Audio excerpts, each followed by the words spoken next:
बिस्मिल्लाहिर्रहमानिर्रहीम। अस्सलाम वालेकुम। आप देख रहे हैं जी टुडे हॉरोस्कोप और हमेशा की तरह मेरे साथ आज भी मौजूद हैं डॉक्टर उमर फारूक साहब, मारूफ एस्ट्रोलॉजर। आपने वक्त दिया, आपकी मौजूदगी का मैं फ़ायदा उठाते हुए थोड़ा इमरान खान साहब के अलावा जो मुल्क की मौजूदा सूरत हाल है उस पर थोड़ा सा बात करना चाहूँगा। ज़रा ये बताइए कि नवाज शरीफ साहब तो बड़ी सज धज के वापस आए और आपका मुझे वो फिक्रा नहीं भूलता। आपने उन्हीं के बारे में कहा जिस तरह आपने इमरान खान के बारे में कहा कि दूर दूर तक उनका कोई मद्दे मुकाबिल नहीं। और ये फिक्रा जो आपका था ये बड़े लोगों ने फिर अपनी वीडियोस में कॉपी भी किया, हमने देखा। फिर आपने नवाज शरीफ साहब के बारे में कहा कि वो वंस अपॉन अ टाइम हो गए हैं। जिस लम्हे वो इस्लामाबाद में या लाहौर में पहुंचे, पाकिस्तान में पहुंचे, जिस प्रोटोकॉल में आए, तो लोग कहते थे कि जी वो डॉक्टर साहब की तो पेशेंट कोई गलत साबित हुई। मगर जब से वो यहाँ पाकिस्तान में मौजूद है, वो तो वाकई ही वंस अपॉन अ टाइम हो गए हैं। कोई बयान नजर नहीं आ रहा, कोई बयानिया नजर नहीं आ रहा, कोई जलसा, कैंपेन, कुछ ऐसी सूरत हाल जो एक 3 बार का साबिक वजीर आजम मुल्क में वापस लौटा 4 साल बाद, उनको अपने वर्करों को, अपने वोटर सपोर्टर को देने के लिए कोई बयानिया ही मौजूद नहीं। इसकी वजह क्या है? नवाज शरीफ साहब का जायचा क्या है? मैं अर्ज करता हूँ वसीम साहब, मैं आपसे अर्ज करता हूँ ये जो जायचा है ना जी, ये जितना मैंने अर्ज किया ना कि मैंने इमरान खान साहब का जायचा स्ट्रांग पाया, मैंने किसी का जायचा स्ट्रांग नहीं देखा। तो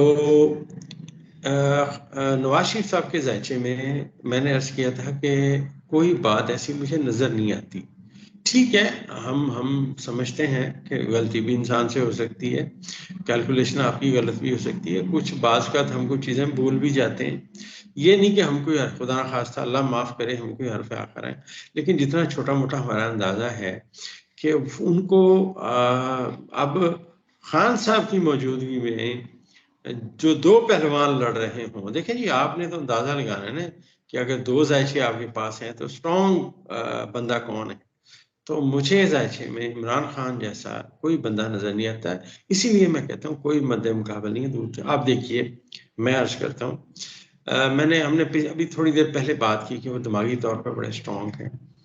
आप मुझे एक बात, जरा वो सीन तो देखें जब नवाज शरीफ साहब जेल जा रहे थे और रो रहे थे, और फिर वो जो उनके घर के जेल के सामने घर लिया गया ताकि उनको घर का खाना प्रोवाइड किया जाए, और ये एक मर्द कलंदर है जो कहता है जनाब के जो रोटी है ठीक मिल रही है, मैं डील नहीं करूंगा, मैं बाहर नहीं जाऊंगा जी, मैं मुकाबला करूंगा, बस ये इलेक्शन कराएं।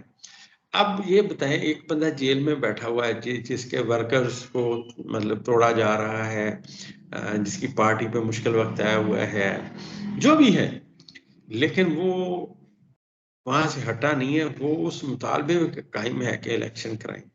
और जो साहब आए और जिनके लिए एक रेलगाड़ी उनके वर्कर के लिए सजाई गई कि चलो चलो जी मियाँ साहब आ रहे हैं, आपने इस्तकबाल करना है, कराची से लेकर लाहौर तक रेलगाड़ी चलाई गई free, FOC free of cost, आप आ जाएं जी, आप आगे बिरयानियाँ तैयार हैं और आगे पता नहीं, हाँ, करें ना, कंपेन शुरू करें, इलेक्शन अपने वो बुलाएं ना। मैं आपको बताता हूँ सर, मैं आपको बताता हूँ वसीम साहब, जो अपना जायचे में सियारगान की पोजीशन होती है, वो किसी के कहने से तब्दील नहीं होती। ठीक है, मेरा इख्तलाफ बहुत सारे लोगों से है और बहुत सारी बातों पे है, इल्मी तौर पे, वैसे मेरा किसी से इख्तलाफ नहीं है। देखिए, जब आप किसी का जायचा पढ़ते हैं तो वो आपको प्लस माइनस सारी बातें करनी चाहिए। ठीक है, एक वक्त में मियाँ नवाज शरीफ साहब जेल में थे और हमारा इल्म था, हम कहते थे वो जेल में नहीं रह सकते, और वो वही हुआ, और उनके बाद उन्होंने डील की और वो बाहर चले गए, जबकि कोई सोच ही नहीं सकता था कि मुझे। और ये मैं बताता चलूं कि उस वक्त में हम इस इल्म को झूठा समझने मैं खुद शुरू हो गया था, क्योंकि जब भी मैं मियाँ मोहम्मद नवाज शरीफ का जायचा बनाता था 99 वाले दौर में, मेरी इतनी गिरफ्त भी नहीं थी, तो मैंने ढूंढता था जायचे में बंदा किधर है, उनका बंदा बिल्कुल फिट है, बंदा जेल में था। और उसके बाद वसीम साहब हमने ये इल्म छोड़ दिया था, मैंने छोड़ दिया था, मैं कहा यार ये इल्म छूट है। लेकिन एक दिन सुबह ऑल ऑफ ए सडन मैं एक दोस्त के पास गया तो उन्होंने कहा यार बात ये है कि आपकी बात पक्की होगी, नवाज शरीफ चला गया। और मैं कहा यार किधर चला गया? उस वक्त तो आपको पता है ये मीडिया नहीं था, सोशल मीडिया नहीं था, तो हमने बैठ के फिर CNN पे देखा कि वो जनाब जहाज आया और नवाज शरीफ उस पर बैठा और चला गया जी। अब आप मेरी एक बात सुने, यहाँ इनका मुकद्दर नहीं था ना जेल में, डील करके ये चले गए। फिर मैं ही हूँ ऑन रिकॉर्ड आपको बता रहा हूँ वसीम साहब, मियाँ नवाज शरीफ साहब जद्दा थे, मैंने इन्हें फैक्स किया और मैंने कहा कि फलां वक्त के बाद आप सियासत में होंगे और आप फिर वजीर आज़म पाकिस्तान बनेंगे।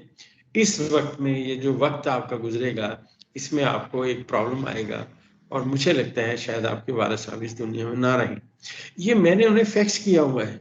देखिए, मुझे झूठ बोलने से कुछ नहीं मिलना, सिर्फ मेरे गुनाह में इजाफा होगा। ये मैंने उन्हें जद्दा में फैक्स किया था उनका जायचा, पता नहीं अब उनके पास मतलब उन्हें याद है कि नहीं है, लेकिन मैं ही वो बंदा था जिसने ये कहा था कि 2013 में मियाँ नवाज शरीफ दोबारा आ जाएंगे और फिर इलेक्शन जीतेंगे, और वो फिर इलेक्शन जीते, ठीक है ना जी, और फिर उनकी हुकूमत कायम हुई। फिर उनके लिए अब जो उनके सितारे हैं, यूरनस उनके मकाम में चेंज हो चुका है और वो इंतहाई कमज़ोर है और ज़ोहर भी उनके जायचे में कमज़ोर है। लिहाजा मुझे नहीं लगता कि वो मतलब दोबारा उस शदमद से वापस इलेक्शन अपना सियासत में आ सकेंगे। बहरहाल आगे देखते हैं होता है क्या। हमारी कैलकुलेशन में तो वंस अपॉन अ टाइम हो चुके हैं। अच्छा डॉक्टर साहब, एक आखिरी सवाल है नवाज शरीफ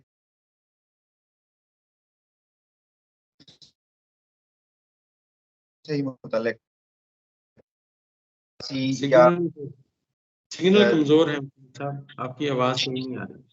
जी दुरुस्त हो गया, मैं दोबारा अपना सवाल करता हूँ। डॉक्टर साहब, आपकी ही एक प्रिडिक्शन थी कि जी वो 1985 से पहले, या एक आप तारीख देते हैं कि जो सियासतदान थे, जो इलेक्टेबल्स थे, जो वुजरा रह चुके हैं, अब वो काउंसलर भी नहीं बन सकते, या उनका जो सितारा है, उनका जो जायचा है वो बड़ा कमजोर है, और अब नए लोग जो हैं वो सियासत में आएंगे। मगर दूसरी तरफ जो सर्वेज आ रहे हैं सामने, उसमें नवाज शरीफ साहब को वाकईतन नहीं, वही आप वाली बात कि उनको नहीं लग रहा कि वो किसी हवाले से जीत सकते हैं, पूरी हर तरह की जो हुकूमती निगरान हुकूमत की मशीनरी है उसकी सपोर्ट के बावजूद भी। अब उन्होंने फैसला किया है कि एक बार फिर वो जो मुर्दा घोड़े थे, वो जो इलेक्टेबल्स थे, जिसे नून लीग खुद कहती थी कि वो कभी अपनी जमात में नहीं लेगी, मरियम नवाज हो गई, मियां नवाज शरीफ साहब हो गए, इनके बयानात ऑन रिकॉर्ड मौजूद हैं। अब उन्होंने फैसला किया है कि जी इलेक्शन लड़ना है, हुकूमत बनानी है, तो किसी तरह उन्हीं इलेक्टेबल्स के पास जाना है, उन्हें अपनी पार्टी में शामिल करना है, और फिर अगर हम जीते तो जीत सकते हैं।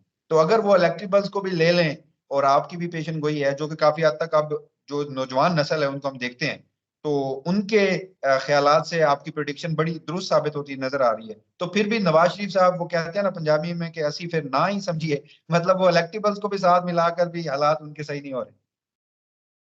देखिए वसीम साहब, बात ये है कि मैंने अर्ज किया था ना कि जायचे में एक तकसीम का अमल है। आपको मैं ये समझाने की कोशिश करता हूँ कि ये एक बहुत बड़ा अलजबरा है, बहुत बड़ा अलजबरा है। हमें तो अभी तक इसका इशारिया 2% भी समझ नहीं आया। अच्छा, यहाँ पे जो ये कोशिश कर रहे हैं कि पुराने वाले घोड़ों में नई जान डाली जाए, तो बात ये है जब वो घोड़े इधर उधर होंगे तो उनकी जगह पे कोई नया घोड़ा आके खड़ा होगा ना। अगर वो वहीं खड़े रहेंगे तो खड़े रहेंगे। अब सूरत हाल ये है कि मैं आपको एक बात बता दूं कि इस वक्त जो सियारगान की मौजूदा पोजीशन है, इस वक्त बुर्ज अकरम में सियारे जो हैं वो इकट्ठे हुए 3, और बुर्ज अकरम जो है ये खुफिया मामला से ताल्लुक रखता है। जिस बंदे का भी बुर्ज अकरम होता है वसीम साहब, वो अकेला रहना, तनहा रहना उसके लिए कोई मसला नहीं है। ये जितने भी साधु हैं, जितने भी लोग हैं, जितने भी बुजुर्गान दीन रहे, जो अल्लाह की याद में मगन रहे और दुनिया से उन्होंने नाता तोड़ा, या जो साइंसदान हैं जिन्होंने जंगलों में रह के रिसर्च की, मैं समझता हूँ कि इन सब का बुर्ज अकरम से बड़ा खास ताल्लुक होता है। यस, अच्छा, अब वहां पे सारे इकट्ठे हुए, खुफिया मकामात, खुफिया मकाम समझ रहे हैं आप, खुफिया बातें, तो वहां पे लोग इकट्ठे हुए। अब वो जो खुफिया मकाम पे सारे इकट्ठे हुए, उन्होंने एक मतलब कोशिश की कि अब क्या ऐलान करना है सियारों ने। तो उनका ऐलान कमजोर है क्योंकि उनके मद्दे मुकाबल मुश्तरी बैठा हुआ है, ठीक है।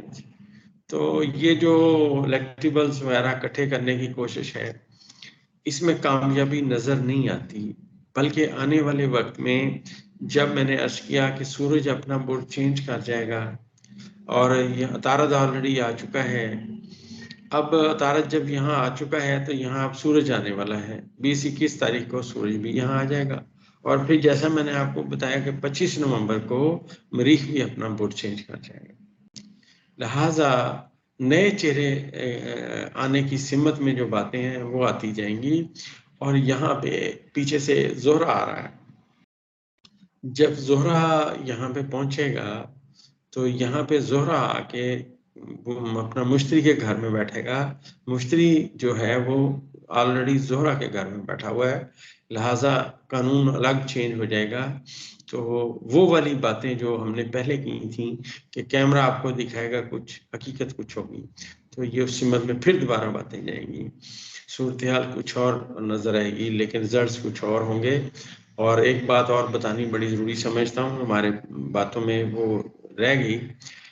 जो ही मरीख यहाँ से बुर्ज चेंज करता है, बुर्ज कौस में चला जाता है, तो उसके बाद इसने बुर्ज जद्दी में जाना है। तो आप ये समझिए कि 25 नवंबर में 45 डेज जमा करें तो मरीख अगले बुर्ज में आ जाएगा, जो उसके शरफ का खाना है, बादशाह का खाना है।